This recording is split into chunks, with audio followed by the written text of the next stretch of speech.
Virgin Most Powerful Radio, sharing the gospel with clarity and charity.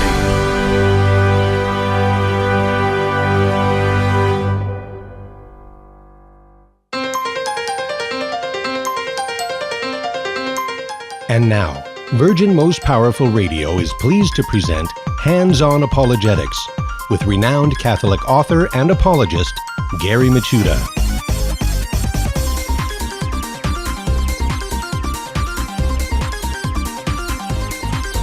Welcome, everyone. Hi, everybody. Yes, it's time for Apologetics. You have entered into Virgin Most Powerful's Apologetics Zone, the Apologetics Dojo, as I like to say. I'm Gary Machuda, your host and sensei, and all good things. I hope everybody's having a great day and have a great, very interesting show in store for you today. I've been going through the dojo mailbox, and there was a really great question about Mary being Queen of the Angels, and I wrote a response, and I was going to bring it up on the air. And the more I thought about it, the more ideas came to my mind, and then I started researching, and I thought, you know what, let's just scrap today's show. Let's talk about Mary as Queen Mother. So it's going to be fun. Hopefully this will really enrich your appreciation of Jesus as the true King and Lord of Lords, and also about Mary's role as our Queen Mother. So we'll talk about that probably on the other side of the break, if not earlier. And, of course, we're going to do our usual segments for today. The Finding the Fallacy for today is the Texas Sharpshooter Fallacy. And the Meet the Early Church Father is Amphiliochus of Antioch. And Amphiliochus is an interesting character. Once again, I love the early church fathers. Some of them are great men who have become doctors of the church. They're very well known. We read their writings. Others, not so much. And Amphiliochus was a very important writer. But chances are it doesn't roll off your tongue or immediately come to mind. So we have our workout out for us today. And if you want to join the program, give us a call at 888-526-2151. That's 888-526-2151. And also, if you have any questions, you can email us. And it goes straight to the dojo mailbox. Like I said, today's show is kind of like from a letter from the dojo at questions@handsonapologetics.com. Questions at handsonapologetics.com. I see all the questions, and I try to respond to them all. And sometimes I will even bring it up on the program. Maybe even make a whole program about it. So anyway, it's time to give a shout out to social media, to those watching live stream on Facebook and YouTube. Hello, everybody. Hi, Jose, Elizabeth, all the gang there on YouTube feed. And yes, Joe, this is for you, Joe. Yeah. See, so we're all part of this family, the Virgin Most Powerful family, right? So, if you ever have any questions or comments, or maybe if you want to just talk about something that's going on in your family, or maybe someone left the faith, or you're trying to reopen conversations that's closed, shoot me an email, because like I said, we're one big family, and we can kind of help by coming up with some ideas and doing some brainstorming, so to speak. So anyway, I should also note today is the 24th. That means less than 1 month from today. The dojo is coming out west to the historic Sacred Heart Chapel there in Covina, California. So if you live in Southern California and you would like to come to the, the dojo turn Western style. No, that's not good. The Virgin Most Powerful World Headquarters. I got to come up with some good epitaph for this talk. But anyway, I'm coming down to Covina. Come and see me. It's going to be a lot of fun. It's free. The information about the event is available on the virginmostpowerfulradio.org website. And by the way, if there's any shows that you want to access, you can get it through virginmostpowerfulradio.org. And it's free, and the talk is going to be one of the most important apologetic talks I give. And it's going to explain why somewhere in the upper 90s, probably 90% of all biblical arguments the Catholics typically give for Protestants, why they fail. And then I'm going to show you how way you can circumvent that and really open some doors. So it's going to be a really important talk. Would love to see you there. We're going to have all my books and CDs. And I also have a surprise in store too. I'll tease that for a little while. Maybe when we get closer to the date, I'll tell you about that. But I'm also going to do the show from the Virgin Most Powerful World headquarters. So I'm going to be in studio, and I'm going to have some great guests and people that you're familiar with. Because I want to get Terry Barber. He's going to join me on one show. We're going to talk about his book on how to evangelize anybody. And also Matthew Arnold. So I can't wait to tap both of their brains, and it's going to be fun. I can't wait. Can't wait, ladies and gentlemen. And I hope you can't wait either. It's going to be loads and loads of fun. So why don't we jump into our exercise, shall we? Finding the Fallacy. I love the name of this one. It's Texas Sharpshooter Fallacy. And basically, it's kind of it's akin to the cherry-picking fallacy. It's where you selectively choose data from a cluster of data to suit your argument and kind of ignore the stuff that doesn't. Or you choose things to fit your presumption. Okay. Now, the reason why it's called sharpshooter fallacy, it kind of comes from the old story about marksmen shooting randomly at barns and then painting a bullseye around the targets so that they hit the bullseye on every shot, right? And that's kind of what this fallacy is about. It's by selective evidence, you kind of build the target around where you shot rather than have the shot go to the target. Or another way to put it is that in normal understanding, normal reasoning, the evidence drives the conclusion. Okay, but with the sharpshooter fallacy, it's the other way around. It's the conclusion drives the evidence. And that's, by the way, how you come up with all sorts of conspiracy theories. Because what they do is they come up with a theory, and then they pull evidence in to support the theory, and just ignore the rest, or downplay the rest. So, very interesting fallacy. I think it occurs quite a bit in all levels, discourse, advertisement, things like that. But most, I think it's really prominent amongst the conspiracy theorists. All right, so the finding of fallacy today, the sharpshooter fallacy. That was fun. So why don't we jump into the Meet the Early Church Father for today? And like I said, his name is Amphiliochus of Antioch. Amphiliochus of Antioch, or Iconium, more specifically. Let's see. He was born roughly around 340 and died around 394 AD. So he's a pretty old early church father. Amphiliochus was actually born in Cappadocia. And he was a cousin of another very important early church father and one of the three great Cappadocian fathers, St. Gregory of Nazianzus, or Nazianzus. So he's a cousin to another church father, and he certainly was close friends with all of them, with Basil and the other two Gregories as well. At Antioch, he studied under the great rhetorician Libanus, and went roughly about the year AD 364 to Constantinople to practice law. About that year, or around 370, he became more and more inclined to become a hermit. He wanted to be a monk. But his yearnings in that direction was never fulfilled, and instead, around 373 AD, Basil the Great consecrated him bishop, making him a somewhat reluctant metropolitan of Laconia in the Iconium See. Okay, so he was the bishop of Iconium. Amphiliochus was last mentioned living while he was attending a synod at Constantinople in 394. So we kind of presume that he died shortly after the synod, since he seems to have disappeared from history. Apparently, Amphiliochus was a very capable administrator, and he was a prominent figure in theological controversies of the time.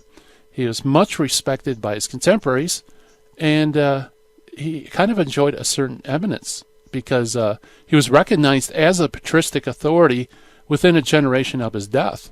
actually being quoted by ecumenical councils from Ephesus onward. So, he's a very important figure. The writings of Amphiliochus, he actually wrote quite extensively.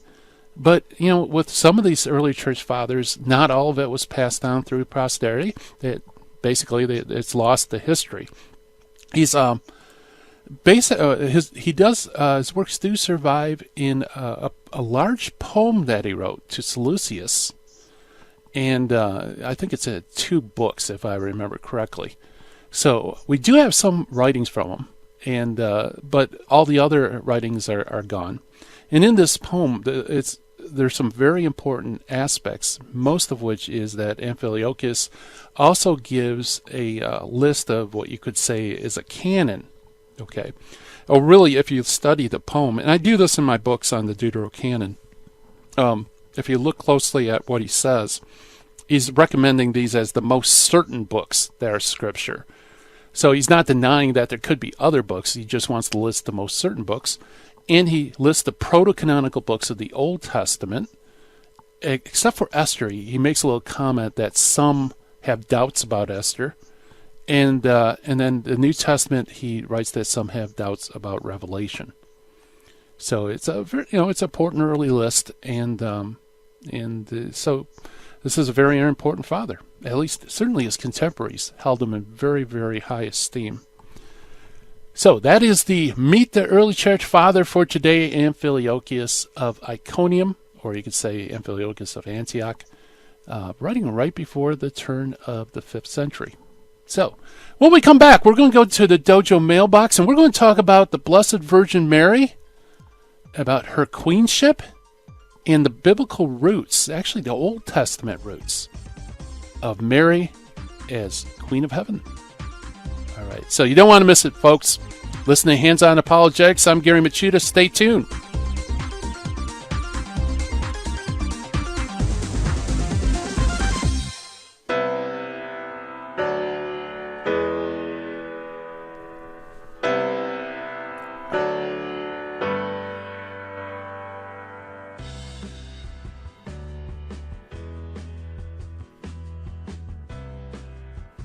If you're a listener to Virgin Most Powerful Radio, you already know about Hands-On Apologetics with Master Apologist Gary Machuda.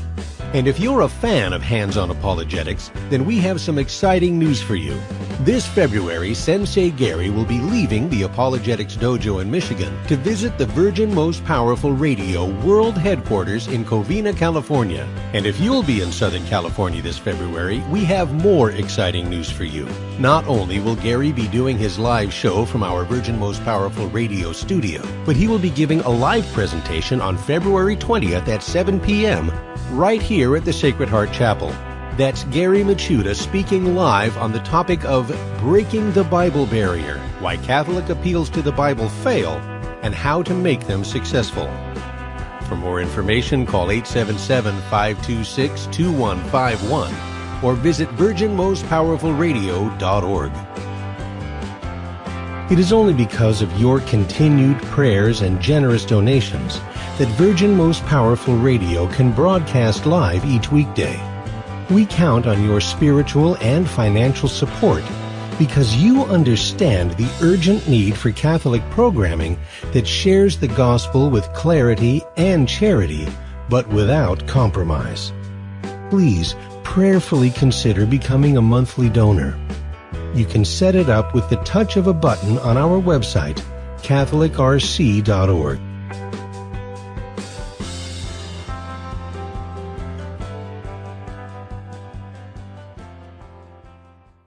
Buying or selling your home or your business property? This is Terry Barber. Real Estate for Life underwrites The Terry and Jesse Show. And they can connect you to one of 900 pro-life real estate agents around the world. And when they receive their referral fee, they will give 80% of it to a pro-life organization. Wow! That's 80%! realestateforlife.org, 877-LIFE-US1. Now, back to Hands-On Apologetics with Gary Machuda. If you'd like to join the conversation, call 888-526-2151. Here's Gary. Welcome, everybody. It's time to get to the Dojo mailbox, and we have a really interesting email. Let me read it to you. It says this: Sensei, actually, you know what's I have to say, when I saw it addressed to Sensei, I almost spit up my pop. That was so funny. Love it. That's, of course, tongue-in-cheek. Okay, but anyway, Sensei, after the coronation, our Blessed Virgin Mary became queen of every creature in heaven, including angels, ?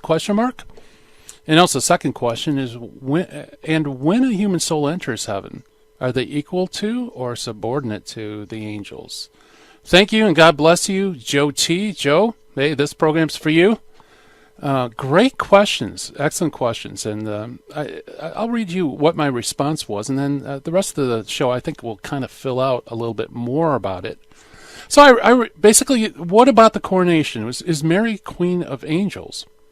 And my answer was that yes, she is. Why? Because Jesus is the King of creation. He's the King of kings and Lord of lords, and he's the King of angels.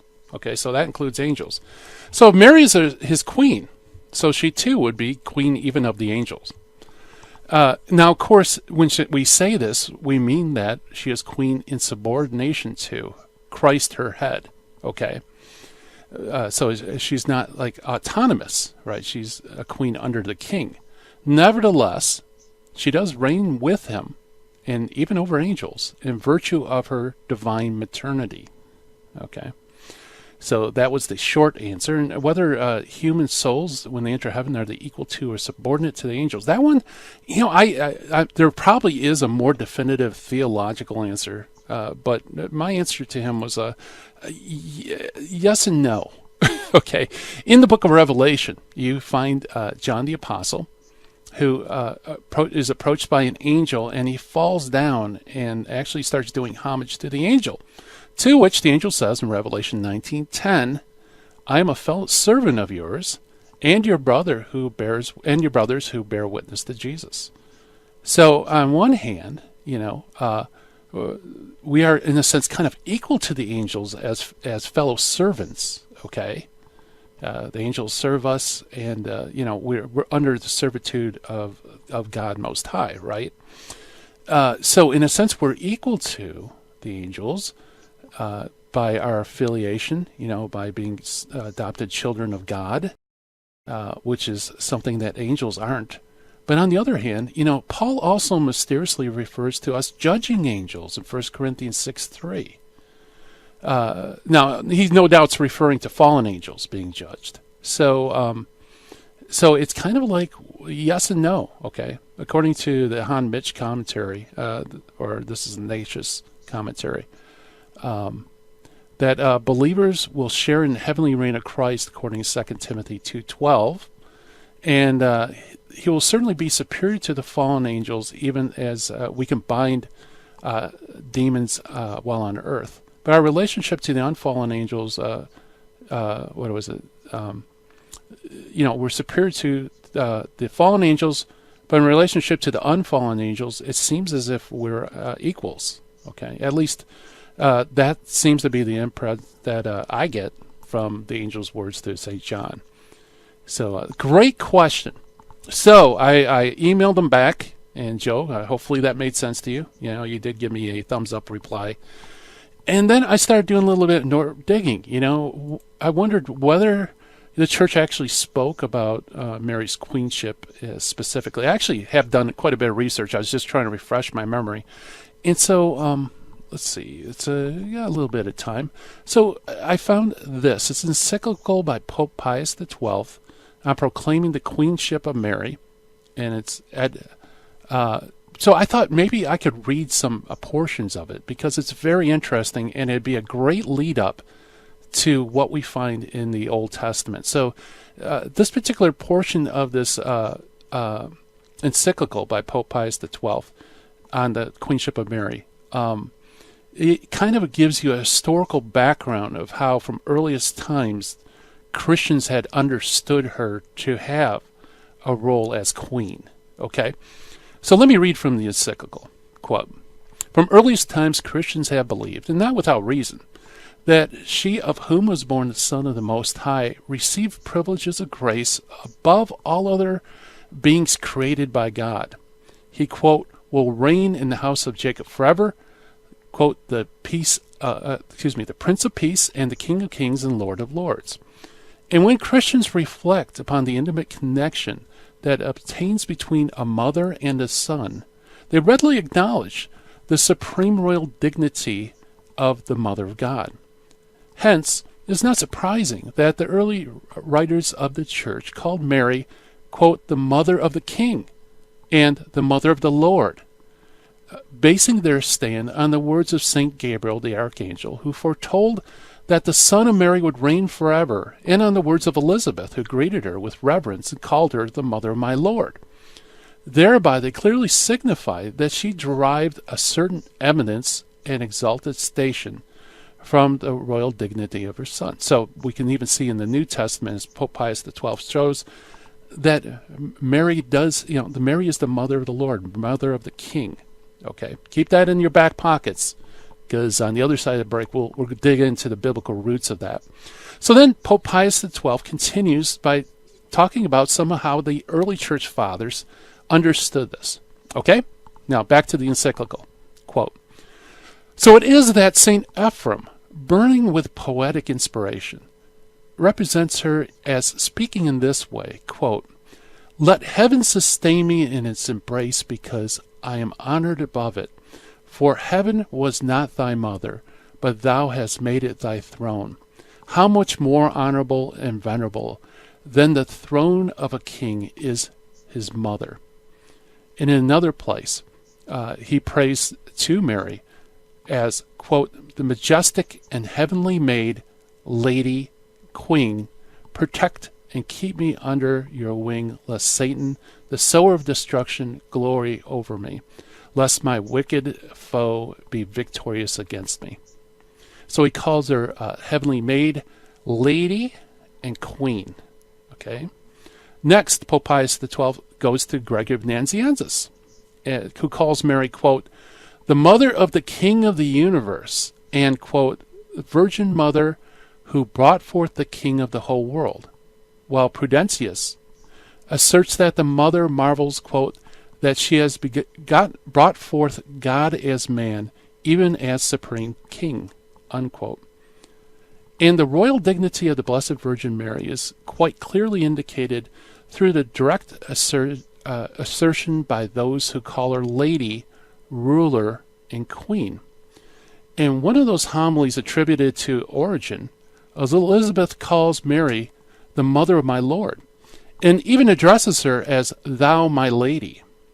And the same thing is found also in the writings of St. Jerome, where he makes the following statement amidst various interpretations of Mary's name. Quote, we should realize that Mary means lady in the Syrian language. After St. Christologus says the same thing more explicitly in these words, quote, the Hebrew word Mary means domina. The angel therefore addresses her as lady to preclude all servile fear in the Lord's mother, who was born and was called lady by the authority and the command of her own son. Moreover, Epiphanius, the bishop of Constantinople, writing to the sovereign pontiff Homosius, says that we should pray that the unity of the Church may be preserved, quote, by the grace of the Holy and Consubstantial Trinity and by the prayers of Mary, Our Lady, the Holy and Glorious Virgin and Mother of God. The Blessed Virgin Mary, sitting at the right hand of God to pray for us, is hailed by another writer of that same era with these words, the Queen of mortal man, the most holy Mother of God. Andrew of Crete frequently attributed the dignity of a queen to the Virgin Mary.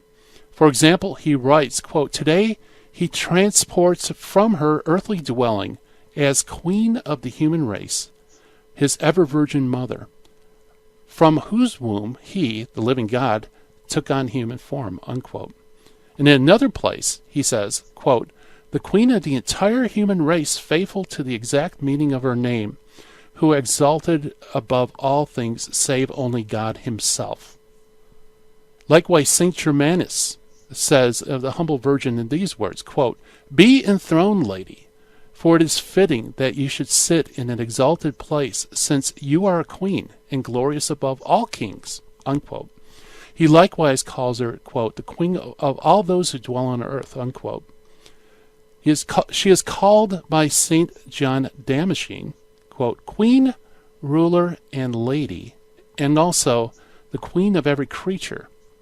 And another ancient writer in the Eastern Church calls her favored queen, the perpetual queen besides the king, her son, whose snow-white brow is crowned with a golden diadem. And also Eldelphisus of Toledo gathers together almost all the titles of honor in this salutation. Quote, "O my lady, my sovereign, you who rule over me, mother of my Lord, lady among handmaids, queen among sisters."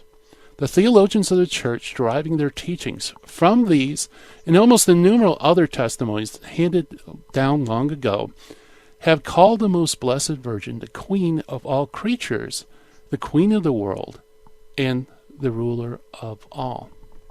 So that is from Pope Pius XII in his encyclical on the Queenship of Mary.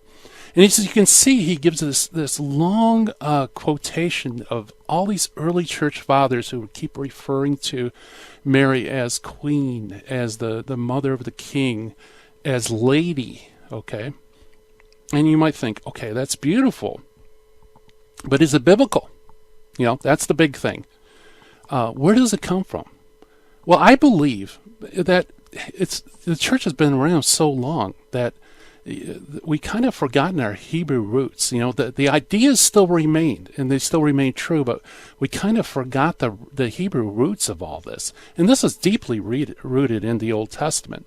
Okay, so what I want to do, let's see, I got maybe a minute or so. I can't really jump right into it, but what I want to do is explore some of those roots, because it's interesting when you call queen, a lady. That's actually rooted in the Old Testament. For example, in the Song of Songs, calls the ladies of the king by a Hebrew equivalent of the word queen. It actually calls her Melekah, which is the feminine form of Melech, which is king. So queen is actually kind of like the feminine form of king. Just like when we talked about the Lord being Dominus, which is the masculine for king, as you saw in these early church fathers, she's called Domina, which is the feminine form. So basically it's queen. But we'll dive into the Old Testament roots, and I think you might find some pretty surprising information about Mary as Queen Mother and why that's important about Jesus as the Messiah. So stay tuned, everybody.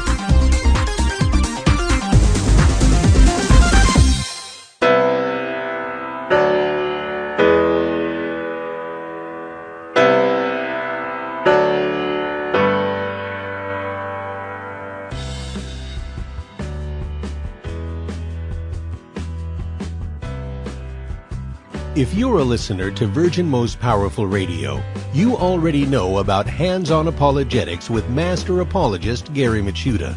And if you're a fan of Hands-on Apologetics, then we have some exciting news for you. This February, Sensei Gary will be leaving the Apologetics Dojo in Michigan to visit the Virgin Most Powerful Radio World Headquarters in Covina, California. And if you'll be in Southern California this February, we have more exciting news for you. Not only will Gary be doing his live show from our Virgin Most Powerful Radio studio, but he will be giving a live presentation on February 20th at 7 p.m. right here at the Sacred Heart Chapel. That's Gary Machuda speaking live on the topic of Breaking the Bible Barrier, Why Catholic Appeals to the Bible Fail, and How to Make Them Successful. For more information, call 877-526-2151 or visit virginmostpowerfulradio.org. It is only because of your continued prayers and generous donations that Virgin Most Powerful Radio can broadcast live each weekday. We count on your spiritual and financial support because you understand the urgent need for Catholic programming that shares the gospel with clarity and charity but without compromise. Please prayerfully consider becoming a monthly donor. You can set it up with the touch of a button on our website, catholicrc.org.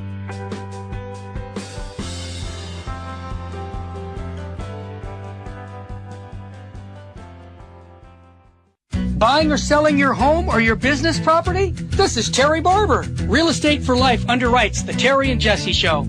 And they can connect you to one of 900 pro-life real estate agents around the world. And when they receive their referral fee, they will give 80% of it to a pro-life organization.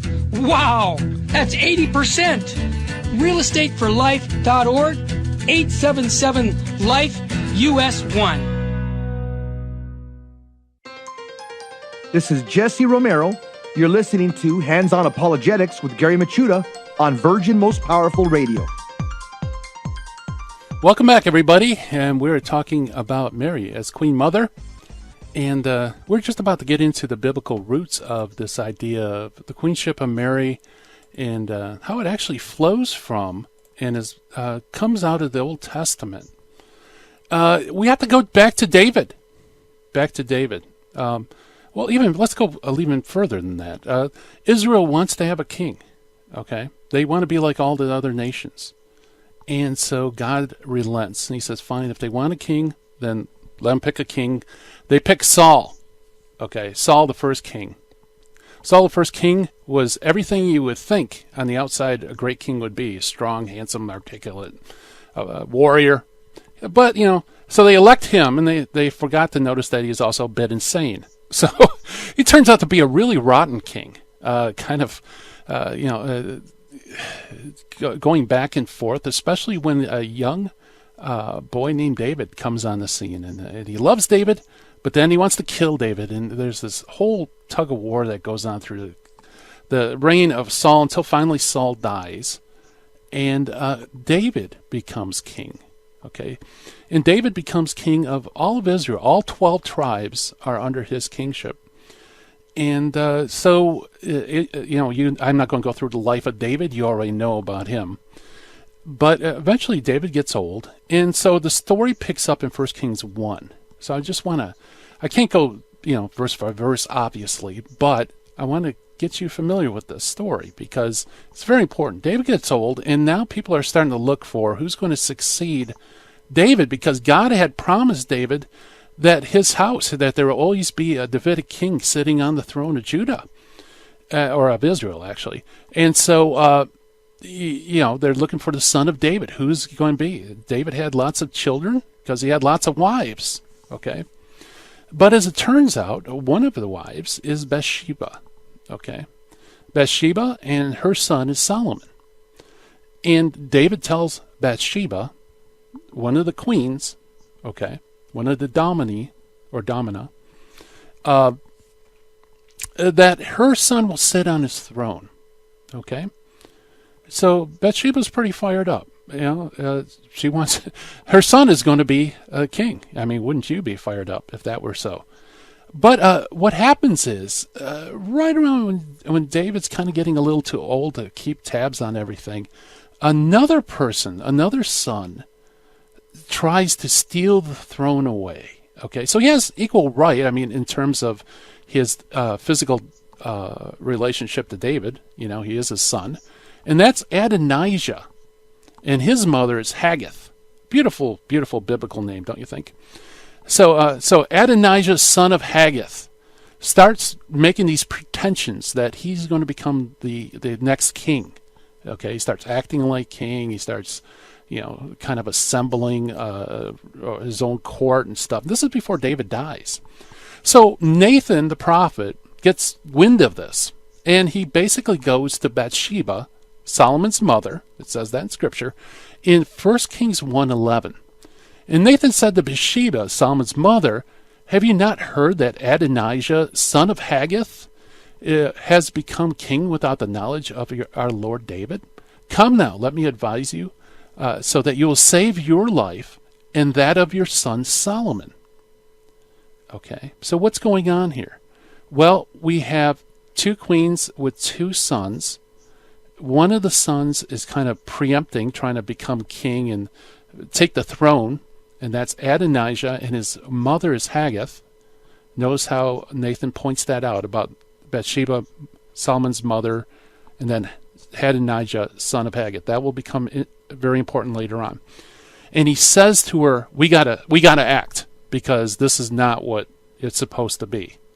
So basically, Bathsheba approaches King David and reminds King David that, Lord, you swore. You said.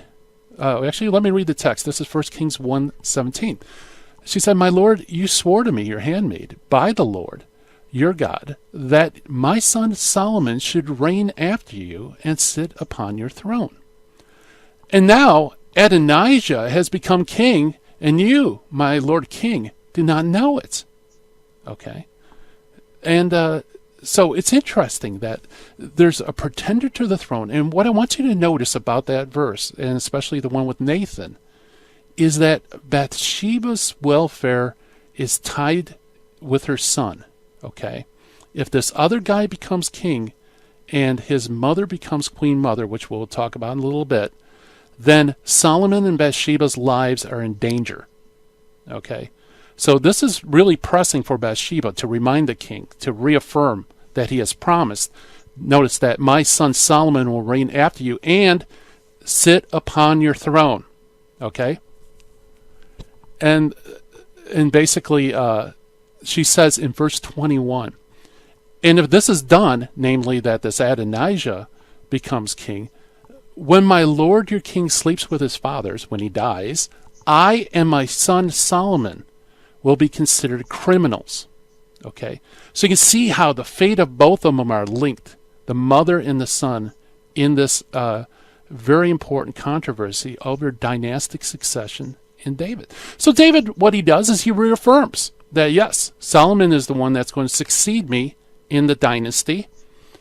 And so, this is bad news for Adonijah and Haggith, because now the tables have turned. Okay? And the truth is out. And so, anyway, Adonijah basically seizes the horns of the altar and makes Solomon promise that he won't harm him. So basically, he lets him off the hook. Okay, or he lets him off the horns, I guess you could say. All right, so what happens then? Now we're in 1 Kings 2.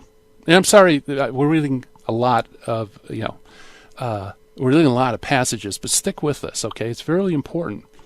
It says, when the time of David's death drew near, he gave instructions to his son Solomon, I'm going away the way of all mankind. Take courage and be a man. And he gives him instructions and so on. And then he dies. Okay? So what happens after he dies? In verse 10, now this is 1 Kings 2:10. David rested with his ancestors and was buried in the city of David. The length of his reign was over Israel, over the 12 tribes, was 40 years. And he reigned 7 years in Hebron and 33 years in Jerusalem. When Solomon was seated on the throne of his father David, with sovereignty fully established, he does something very interesting. In verse 13, I'm sorry, I'm getting ahead of myself. When he's firmly established, Adonijah does something that's kind of underhanded. Remember Adonijah? That's that guy that was trying to become king. Well, it says in verse 13, Adonijah, son of Haggith, okay, once again, this pretender to the throne and his mother, went to Bathsheba, the mother of Solomon. Do you come as a friend? He said, yes. And basically what he does is he says, I would like permission to marry one of David's wives, okay, Abishag the Shulamite. And he wants Bathsheba to basically ask Solomon to grant this. Okay, because in verse 17 he says, please ask King Solomon, he will not refuse you, to give me Abishag the Shulamite for my wife. And she says, okay, very well, thumbs up, I'll do it. Okay, and she does it with joy. And you'll see why in a couple seconds. Now, here's the important part, folks, if that wasn't important enough. Verse 19. Then Bathsheba went to King Solomon to speak to him about Adonijah. And this is what the king did, okay? The king stood up to meet her, and he pays her homage. Okay, the king of Israel pays his mother homage. Then he sat down upon his throne, and a throne was provided for the king's mother, who sat at his right. Okay, so he does her homage. He sits on his throne. She is seated next to him at his right hand. And at that point, then she says, I have one small favor for you to ask. And Solomon says, I won't refuse you. Yeah, go ahead. What do you want? And then she springs on about this Abishag the Shulamite being given to Adonijah. And of course, that kind of reveals this whole back channel approach. And Solomon says, that's it. I've had it with Adonijah. Okay. He says, why don't you just ask for the whole kingdom for him as well? And so that's interesting that he approaches Bathsheba, and Bathsheba gives the petition to Solomon, the son of David. Okay? So there's an office. So why is this important? Well, there's this office that is created from this first succession from David until Solomon, and that is the dynasty continues by the king giving one of his queens, the promise that her son will sit on the throne. And when his son becomes a king, he sits on the throne, guess what? His mother becomes the queen mother. She sits at a throne to his right. She can give petitions, things like that. Okay, so there's this office of queen mother in the Old Testament, and it's really spelled out there in 1 Kings. Okay, in fact, if you look at the line of successions giving in 1 Kings, 2 Kings, 2 Chronicles, you'll find out whenever somebody is introduced, it will say Solomon, son of Bathsheba, or Rehoboam, son of Nahum, or Abijam, son of Maacah. Okay, it will always not only list the king, but also the queen mother. Okay. And this all through the successions, except for those that had co-regency, or if there's a matriarchy, or something like that. It's always the king's name with the queen mother. Okay. And that's how the succession passes from person to person in the Old Testament. The son becomes the king, and the mother becomes the queen mother. Now, when we come back on the other side of the break, I'm going to break apart all the stuff that's hidden in here, and I'm going to show, God willing, how Mary is the queen mother of the true King of Israel, Jesus Christ the Messiah. All right? So you don't want to miss it.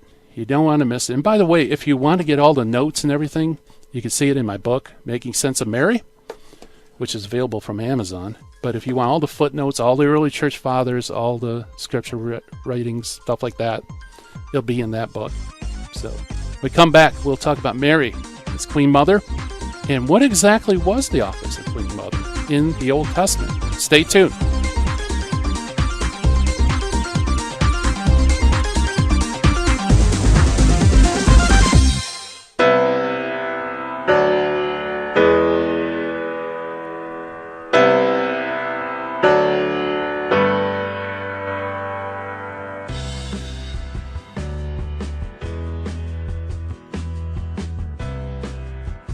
If you're a listener to Virgin Most Powerful Radio, you already know about Hands-on Apologetics with Master Apologist Gary Machuda. And if you're a fan of Hands-on Apologetics, then we have some exciting news for you.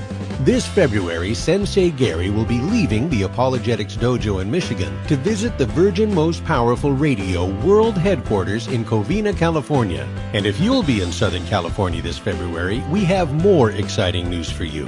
Not only will Gary be doing his live show from our Virgin Most Powerful Radio studio, but he will be giving a live presentation on February 20th at 7 p.m.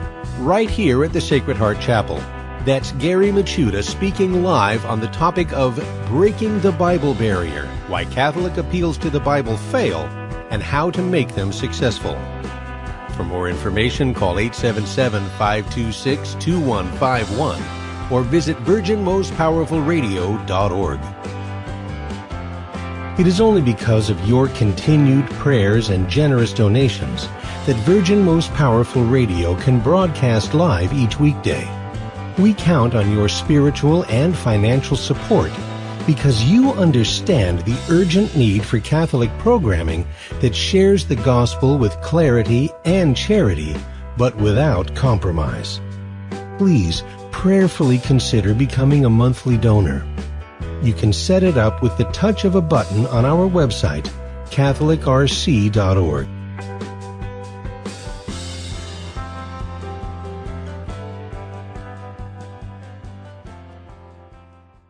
Buying or selling your home or your business property? This is Terry Barber. Real Estate for Life underwrites the Terry and Jesse Show.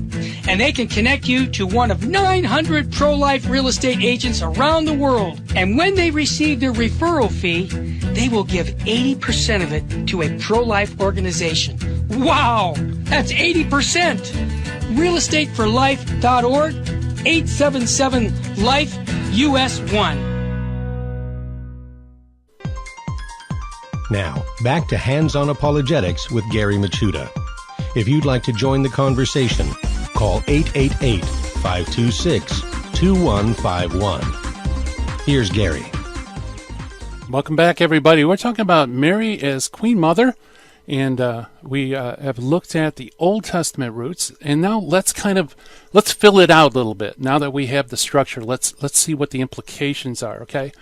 First, the Queen Mother, the mother of the king, was a physical, tangible sign of the king's legitimacy to be king. Okay? Why? Because his dynastic succession depended upon her. It is through the promise given from the king through her, to her, that he becomes king. Now, what this means is that by showing respect to the Queen Mother was another way of showing respect to the king. You were actually affirming his legitimacy in the dynastic succession to be king. Okay? So to honor the Queen Mother was to honor the king. To dishonor or disrespect the Queen Mother would be the same thing as to dishonor or disrespect the king. It would be calling into question his legitimacy as ruler. Okay? So in a way, it's kind of like honoring the Queen Mother is just another way of honoring the king. Even more so, it was in the best interest of the kings to have their subjects honor his mother. And that's probably why King Solomon, explicitly pays homage to her, right? Pays homage to Bathsheba, his mother, when she first enters his court, right? Because it's really through her that he became king, okay? Through her reception of the promise. So he sets up another throne at his right hand. And by the way, biblically, when something is at the right hand, that's a place of preeminence. It's a place of power, a favor of the king. You can see that in Psalm 109:31, 110:1, 142:4, and so on. Okay, so he gives her a throne and he pays homage to her. Why? As an example for his subjects to follow, right? Now, the odd thing is that, it isn't odd. This kind of structure of dynastic succession wasn't unique to Israel. It was also used by surrounding countries that had monarchies as well. They had harems and they had to have succession. And this was just part of the fabric of the monarchy. For example, in the Ugaritic tablets, we have from a king who writes to his mother. And it says, now this is pagan, but it just shows you this is just part of how the structure is. He says this, quote, "At my mother's feet I fall, and with my mother may it be well. May the gods guard you. May they keep you well." In other words, he kind of pays homage to her, right? Almost like Solomon, Solomon pays homage to Bathsheba. And why? Again, because she's a living, tangible, physical sign of the king's legitimacy to the throne. That's very important to remember. So the honor that's given to the Queen Mother redounds to the king's glory. It's just another public way of honoring the king. Okay. Another thing to notice in that passage we read from 1 Kings 2 is that the Queen Mother is also one who intercedes on behalf of the subjects to the king. She sits at his right hand, right? So, which is a powerful advisory position. And again, this is from what we know not only about Israel, but the surrounding countries as well. that she was a very powerful advisor to the king. After all, she experienced what went on in the dynasty, with his father, and so she could counsel the king about what's going on. But also notice that in Scripture, Adonijah just naturally comes to Bathsheba and gives her the request, because that's probably the only way Solomon would even consider the possibility. But unfortunately, I think he put too much stock into that, and it turns out that Bathsheba telling Solomon about Adonijah actually backfires. And I think she fully knew it would backfire too. So the Queen Mother has a role of intercession on behalf of the subjects. It's very interesting. The Queen Mother also is a minister in the court under the king. Now this too is very biblical. The Queen Mother also had a share, just like all the other officers and administrators under the king, in the king's dominion. And you can see this in the book of Jeremiah, chapter 13, 18 through 20. Now listen to what Jeremiah says. First, God addresses this message to the king and to the Queen Mother. Okay, so everything that's said is addressed to those two.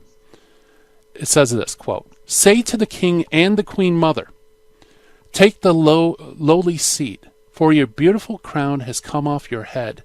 The cities of the Negev have been locked up, and there is no one to open them. All Judah has been carried into exile. Wholly carried into exile. Lift up your eyes and see those coming from the north. Where is the flock that was given you, your beautiful sheep?" So God speaks through the prophet Jeremiah to the king and Queen Mother. And notice there's two things very interesting here. Number one, notice that both the king and Queen Mother both are crowned. That's a very important point, isn't it? In the Davidic monarchy, there were only three people who were crowned. There was the king, there were the queens, and the Queen Mother was crowned. And so God says through Jeremiah, those crowns are going to come off your head. Why? Because look to the north. Babylon is coming. Okay? And the last part, where is the flock that is given you, your beautiful sheep? Well, that's interesting because, again, this is addressed to the king and Queen Mother. So in a sense, she's also a minister in some way. She also has dominion or ruling power under the king. Of course, not autonomous. She's not a king. But nevertheless, she does have some authority, okay? And, of course, we know that the metaphor of sheep caring, caring for the flock, is reserved for leadership, right? For the pastorate, literally for shepherds. In the Old Testament, the metaphor is sometimes used for sovereign authority over his subjects. And so the king and Queen Mother have authority over the kingdom. And unfortunately, it doesn't spell out exactly what were the extent of these authorities and how they work together. But nevertheless, sacred scripture shows that it was there. And, also, like I said, the king and Queen Mother were both crowned, and they both had thrones. Okay, because we know this through Jeremiah, and we know this from 1 Kings 2. Okay. Now, let's start bringing this home, okay? If the Queen Mother was so essential for the king, someone might say, then why is it that King Saul and King David didn't have Queen Mothers? Okay? In other words, okay, fine, Gary, I will grant you that. I grant you Solomon had a Queen Mother. I grant you all the other Davidic kings had Queen Mothers, or almost all of them. Okay, but, what about Saul and David? They didn't have Queen Mothers. What about them? How does that affect the importance of the office of Queen Mother? Well, if you remember, Saul and David were sovereigns who began the new dynastic lines. They didn't have Queen Mothers because there wasn't a king before them to promise one of his brides, the queen, that their son would sit on the throne, right? That's why Saul didn't have a succession, the first king of Israel. He didn't have a son to sit on the throne. There was no son of Saul who became king. And that's because there was no Queen Mother, right? There wasn't a king before Saul, so there couldn't be a Queen Mother. And so Saul's dynasty ends with himself. And in terms of David, of course, he sets up a whole new dynasty, the house of David. Now, David had no queen mother. Why? Because he didn't inherit his throne. He started a new royal line of dynastic succession with him in 2 Samuel 5, 1 through 4. However, David's son Solomon does have a queen mother, and the office of queen mother starts with Solomon. Okay. Now, here's a really interesting question. The question for us is whether our Lord started a new dynastic line with no queen mother, or was he a successor of David and part of the dynasty of David, and he had a queen mother? In other words, think about it. If Mary is not the queen mother, then Jesus starts a new dynastic line, which is totally absurd and contrary to all of Scripture, right? Old and New Testament, right? So, in a sense, if he didn't have a queen mother, Jesus would start a new dynastic line. So, obviously, he did did fall in the line of David. Therefore, Mary must be his queen mother. And the New Testament is really clear that Jesus is the son of David. It's said in Matthew 1:1, and you could go through all sorts of Scripture. He fulfills the promises to David given in 2 Samuel 7, 12, and 16. Even more, the angel told Mary that he will give his son, Gabriel told Mary that God will give her son, Jesus, the throne of his father David in Luke 1:30 through 33. Okay? Clearly, Jesus didn't start a new dynasty. Instead, he's the son of David, who is born of David's family, and he's the successor to the throne. Why? Because who is the true king of Israel? The true king of Israel is God himself, right? And so to continue in the line, God himself, the true king, gives the promise through Gabriel to Mary that her son will sit on the throne of his father David. And therefore, he is part of the line of David, and dynastic succession continues. You follow that? Okay. Otherwise, the king of Judah without a queen mother would simply be a new line. Okay. So it has to be true. And it's interesting, once you see that Mary fulfills the office of queen mother, which is so important for Jesus' dynastic succession, you realize all sorts of things fall into place. For example, why do Catholics honor Mary? Well, the same reason that in Israel they honored the Queen Mother. Why? Because she is a living, tangible sign of the king's legitimacy. Why do Catholics ask Mary to intercede for them? Because the Queen Mother's office, is an intercessory office where she offers the petitions of the subjects, right? And also, just as with the Queen Mother, if Solomon was not king, she would have her life in danger, but he became king and she was enthroned. Jesus' enthronement in heaven means that Mary is enthroned at his right hand and intercedes for us. Okay. There's so many things I'd love to say about this. So that explains why we honor Mary and how that's just another way of honoring Jesus and all sorts of wonderful things. All right, coming up tomorrow, where are we going to talk about Matt Swain? He's coming into the dojo. He's going to share his journey into the Catholic faith as a Methodist. And also coming up next, the dynamic duo of Catholic Talk Radio. Ready for some high-impact discussion. The Terry and Jesse Show is coming up next. And I hope you enjoyed the program. I know I gave you a lot, so you could always go to virginmostpowerfulradio.org. Listen to it as a recorded broadcast, write down all the scriptures. And as always, it's time for me to turn off the dojo lights and shut down the command center. Stay tuned, everybody, for Terry and Jesse. I hope everybody has a blessed day. Take care. In the 1990s, I lived and worked in Hollywood. But when my wife Betty's mom took ill, we relocated to Orange County. And it was during this time in our lives that I converted to Catholicism. Once my eyes were opened to the truth, I couldn't learn enough about the faith. But I had less free time than ever, especially with a long commute. That's when I discovered the real value of Catholic audio. Listening to cassette tapes transformed my daily commute into a miniature retreat. And that's the beauty of Virgin Most Powerful Radio today. Since the podcasts are archived, you can listen anytime on our smartphone app. I know how listening to Catholic audio can bring you closer to Christ and His Church. So I encourage you to visit the App Store or go to vmpr.org and download the app today. It just might change your life. I'm Matthew Arnold for Virgin Most Powerful Radio.